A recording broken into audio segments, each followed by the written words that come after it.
Hello, afternoon. I don't know yet.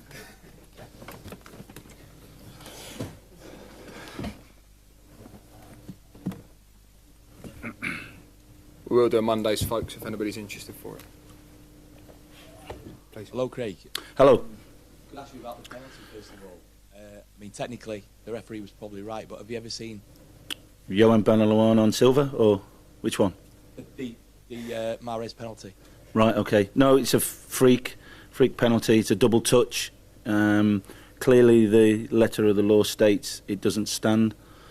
What I will say, having seen it again, in terms of the letter of the law, probably an eagle-eyed official maybe notices the encroachment by two Man City players, but I know you don't often get that nowadays. You know, encroachment happens and it's not often pulled back, but the disappointment of the double touch, maybe the encroachment happens first and he can pull it back, but I understand, as you say, in real time it happens really quick. I mean, you must have thought that your team deserved at least a point from that response after going 2 goals behind. I did. I thought the second half performance was very, very spirited. I thought we were a bit inhibited first half, but that's taking nothing away from Man City's quality, incisive passing. I thought to go 2-0 up, I thought the response from us, and we scored a real quality goal.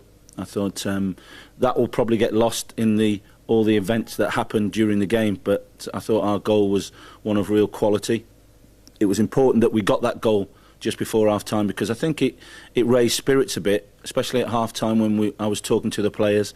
I thought it raised the spirits a bit, and you saw second half the spirit, the togetherness, but also the quality that we had. And I thought we caused and asked a very good side lots of problems. Mark Albrighton was in the wars. Mark Albrighton was in the wars and had a shiner. He seemed very unhappy with the challenge by Fernandinho. I mean, do you have some sympathy for your player on that one?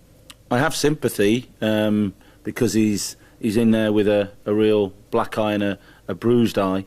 But having seen and sat down with Mark and we've looked at the replay, I think it's no intent from Fernandinho, if I'm honest. I think it's a competitive challenge.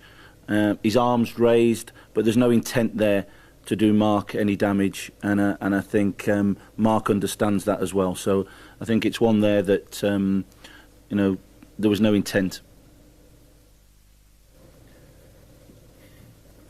Andy King coming off, what's the prognosis there and how long are you hoping to be without him? Yeah, quick diagnosis is a hamstring. Unfortunate, as you say, we're picking up a few towards the end of the season now, and we'll have a look tomorrow morning, but first thought is that it's going to struggle for the next 2 games.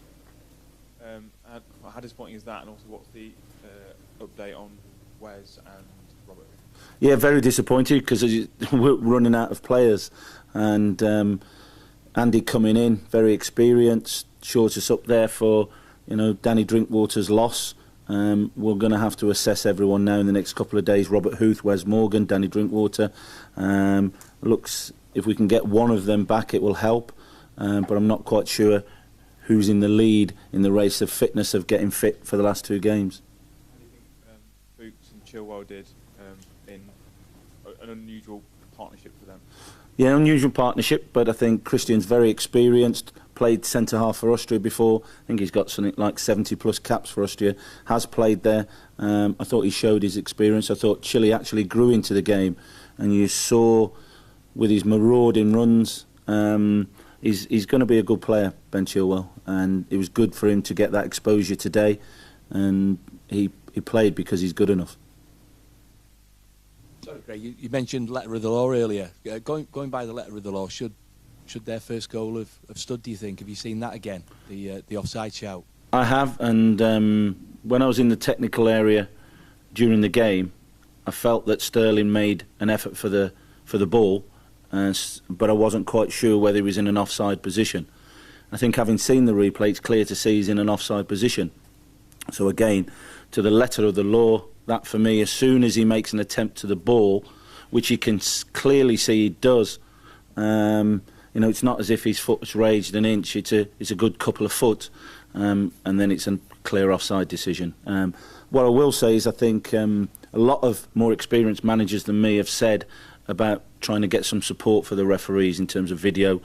I don't want stop-start football. I don't think fans want it. I don't think anybody wants it. But in terms of the real crucial decisions, that's one that's really gone against us today.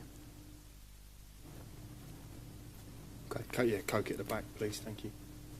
Last one or two, guys, and we'll do some Mondays outside. Thank you.